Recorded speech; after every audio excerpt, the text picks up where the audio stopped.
Hello all signs, check natin kung ano yung mensahe para sa inyo. Bawat isang sign. Parang ito yung pinaka card of the day ninyo. All 12 signs. Aries. Ito yung pinaka message mo, Aries. Ayan. Hindi ko alam kung nakikita. Wait lang. Ayan. Surrender the habit of people pleasing. Speak your needs and be true to yourself. Focus on your own happiness instead of always trying to make everyone else happy. So, idagdag lang natin, Aries, no? Kasi siguro lagi mong inuuna yung happiness ng iba. So, siguro, nanineglect mo na rin yung own happiness mo. Paano ka naman, no? Siguro, lagi mo na lang silang inuuna, tas ikaw lagi yung nasa pinaka-huling priority. So, yan, i-consider mo rin yung happiness mo. Hindi yung laging yung ibang tao na lang yung iniisip mo. Minsan, kailangan din yun na na mahalin mo rin yung sarili mo. Gawin mo ring priority minsan yung sarili mo. Hindi naman yung pagiging selfish na lagi na lang na ikaw na lang nauuna. Pero aminin natin, 'di ba? Minsan wala namang ibang nagmamalasakit sa atin kundi tayo lang din. Minsan ganun eh. Hindi lahat ng tao may mga taong katuwang, may mga nagmamahal. So iba solo flight lang eh, 'di ba? So yun na nga. No, hindi naman lahat ng tao nandyan lagi para sa atin. So, minsan, isipin mo rin yung sarili mo. Na siguro lagi mo na lang kasing inuuna ibang tao, tapos, yung sa sarili mo, kinakalimutan mo. So, yun lang naman. Wala namang masama kung gusto nating magpasaya ng ibang tao eh. Pero pagka, palaging yung ibang tao na lang, tapos yung sarili mo, napapabayaan mo na, diba? Eh, mali na rin yun. Okay? Oh, you're some kind of a people pleaser daw. Kaya yan yung isa sa advice sa'yo. Next is Taurus. Yung pinaka card of the day mo, message para sa'yo. Surrender your fear of intimacy.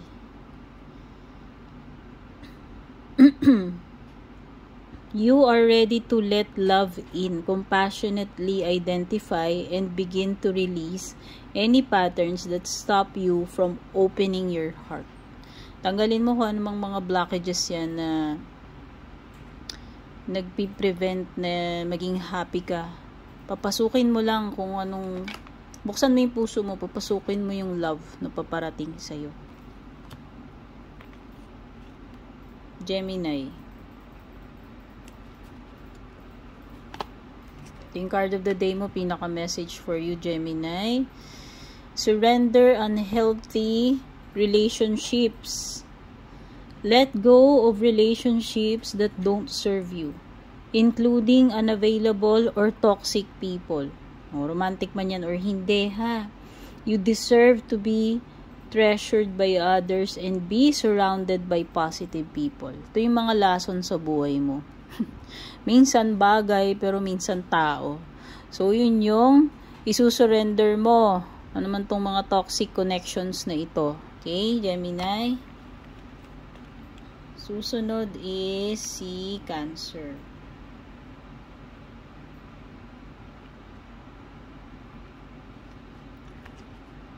At isang card. Ito yung pinaka-card of the day mo. Yung message for you, Cancer. Surrender miracles. Surrender to miracles. Correction. Surrender to miracles. Be open to miracles occurring in your life. Feel and know that these events are real. Let go of any resistance and banish any doubt that miracles can happen. Para to sa specific sa mga taong hindi naniniwala sa miracles. So, yun daw yung baguhin mo yung pananaw mo about miracles, kasi ayan, maging open ka sa mga miracles na paparating sa iyo or nangyayari na ngayon dito sa iyong present situation. I-let go mo yung paniniwala na walang miracle or mga doubt mo, kasi yun yung nagpi-prevent din na mangyari yung mga magagandang bagay sa buhay mo, including miracles. Cancers, next is Leo. Ito yung pinaka-card of the day mo or pinaka-mensahe para sa'yo. Surrender procrastination. Now is the time to jump on a goal instead of putting it off. Taking action will attract success. Kailangan na maging aktibo. Kailangan kumilos. Baka siguro lagi mo na lang dinidelay yung mga gagawin mo. Ikaw siguro si mamaya. Middle name mo si mamaya.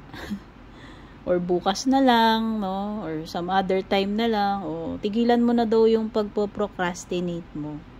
Kasi yun yung blockage, kaya hindi mo na-attract yung success. Leo. Next naman is si Virgo.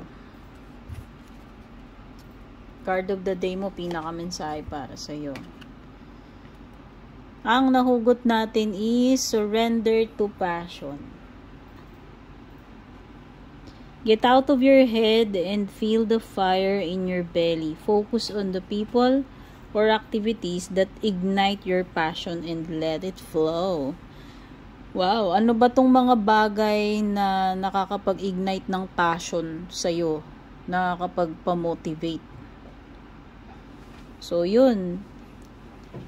Yun yung gawin mo. Mag-focus ka doon sa mga bagay na nag-uplift ng spirits mo, nagre-raise ng iyong vibrations or energy. At saka kung ano tong passion ano passion na inside of you, i-express mo yan. Paano ba?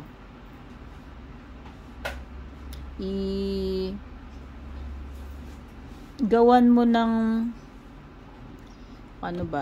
isagawa mo. Yun, isagawa. Hirap naman i-explain.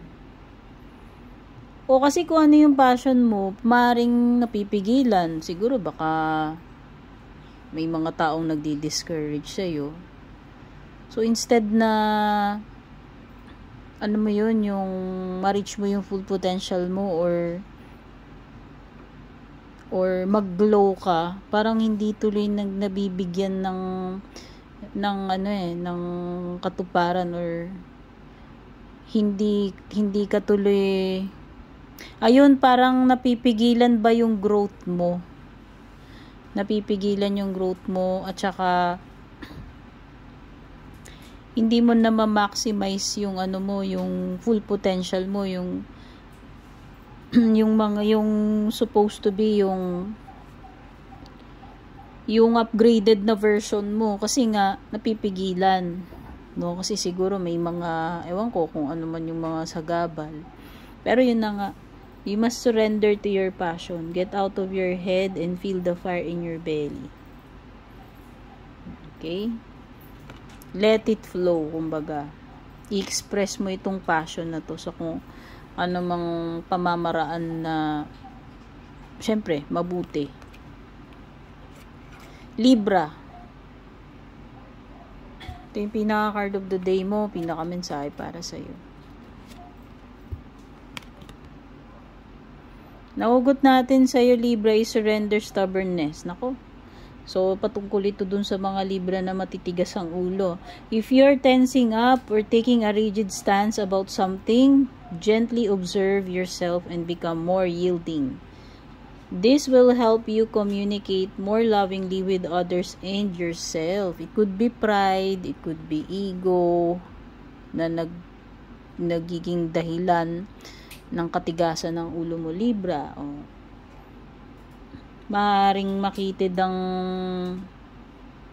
pag-iisip mo pagdating sa isang issue or ewan ko ano mang matter itong tinutukoy na ito. Kasi parang matigas eh. Parang ngayon, parang more on nagmamatigas. Hindi naman makitid correction. Parang ipinipilit mo ba? Pinipilit mo. Nagmamatigas ka. Tungkol din sa prinsipyo na yun. Ewan ko kung ano tong topic na to.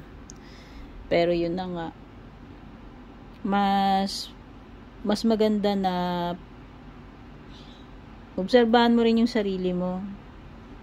Na wag kang masyadong maging sarado or matigas.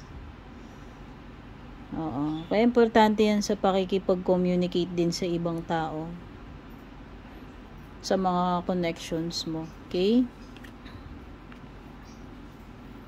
Hindi naman kasi tayo perfecto. Hindi tayo laging tama sa iniisip natin, di ba? So, yun. Kailangan din natin libra na maging open sa sinasabi ng iba, sa pananaw ng iba. Hindi lang yung palaging yung iniisip lang natin ang importante rin. Scorpio, ito na yung pinaka-card of the day mo or message para sa'yo. Nahugot natin, surrender to the magic of who you are. We all have magic in us, even in the mundane aspects of life. Remember that you are a magical being with a uniqueness and worth that come from just being you. Just be yourself, Scorpio. No need to pretend or compare yung sarili mo sa iba. No? Kasi lahat tayo ay unique. Ayan, there is magic in you, there is magic in me. Lahat tayo may mga special na katangian na unique sa atin at dapat natin yung ma-appreciate. At maging tayo doon, komportable tayo at maging proud tayo doon. Okay, wala kang dapat gawin, hindi mo dapat baguhin yung sarili mo, mag-pretend, gayahin si ganito, ganyan, ikumpara yung sarili mo. Basta maging ikaw lang. Just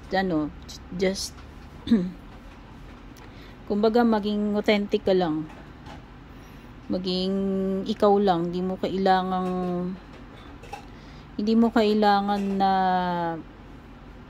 baguhin kung ano ikaw. 'Di ba? Express mo lang yung pagiging pagiging you. Sagittarius, pinaka card of the day mo or mensahe mo. Mensahe para sa iyo. Surrender resentments. Ay, ito yung mga binibit-bit na mga feelings, emotion, sama ng loob, no? Kung ano man to. Holding on to resentments only poisons you. Lason talaga yung mga resentment na yan. Kasi nagiging bitter ka eh. Nai-stuck ka dyan. Ayan, no? Try to forgive others for their shortcomings and keep moving forward toward positive situations in your life. So, may kinalaman din siya sa mga taong nakasakit sa'yo.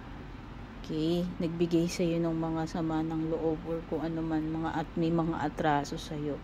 Kasi the more na kinikip mo yan sa sarili mo, napapaso ka rin eh. Yan nga, napupoison ka, nasusugatan ka. Pero kung i-release mo yung mga yan, gagaan yung kalooban mo at maghihil ka.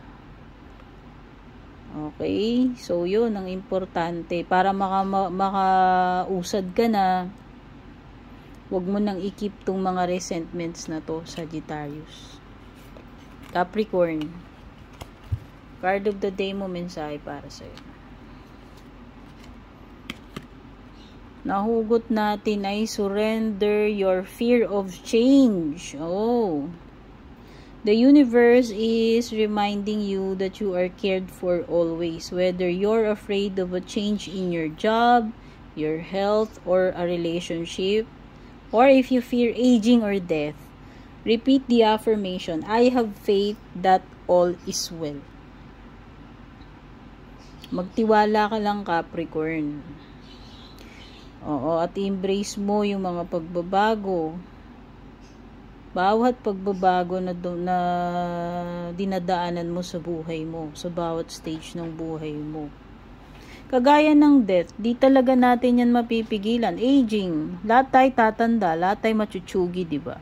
So, kahit naman matakot ka na matakot dun, alam mo yun, parang nagiging, instead na ma-enjoy mo yung moment mo sa mundo, which is napakaiksi lang naman ng oras natin dito para gugulin natin sa takot. Bakit hindi mo na lang i-enjoy yung time mo rito?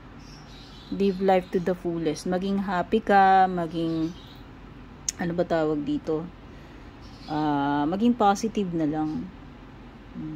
Kasi pwedeng meron ka ring pinipigilang pagbabago dito eh. Kung meron something na ina-avoid mo eh.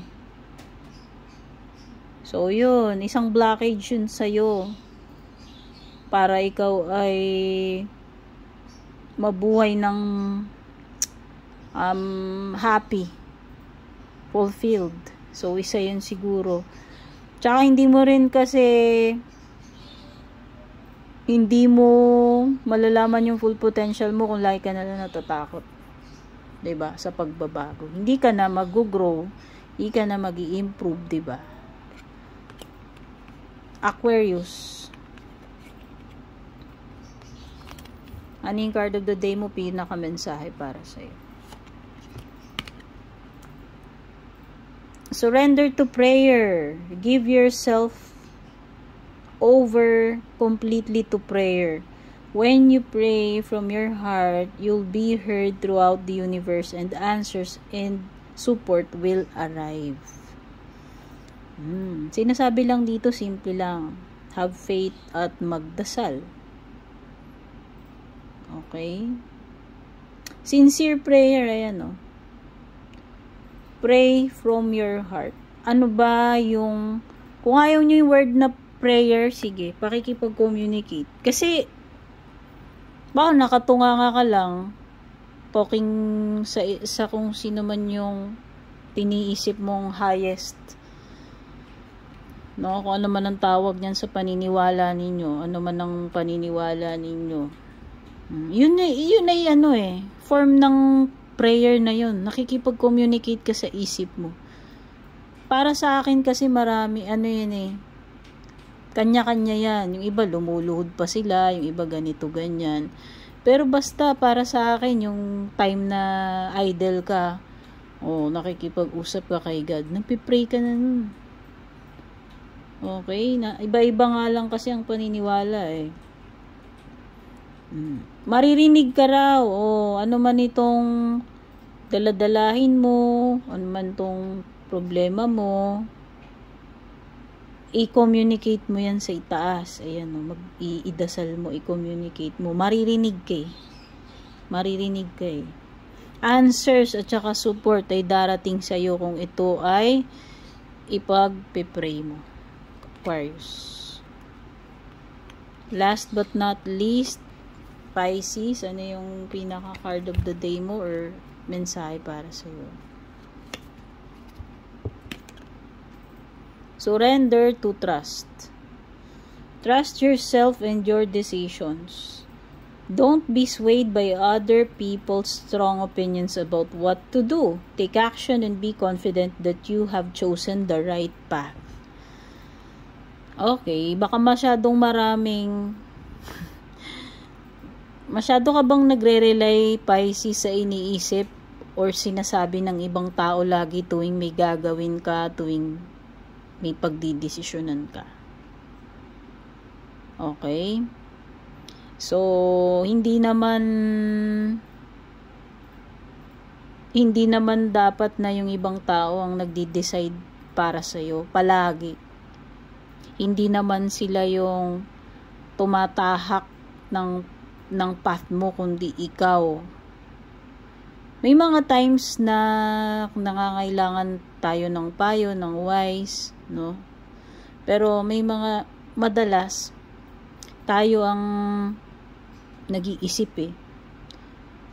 Nag-iisip para sa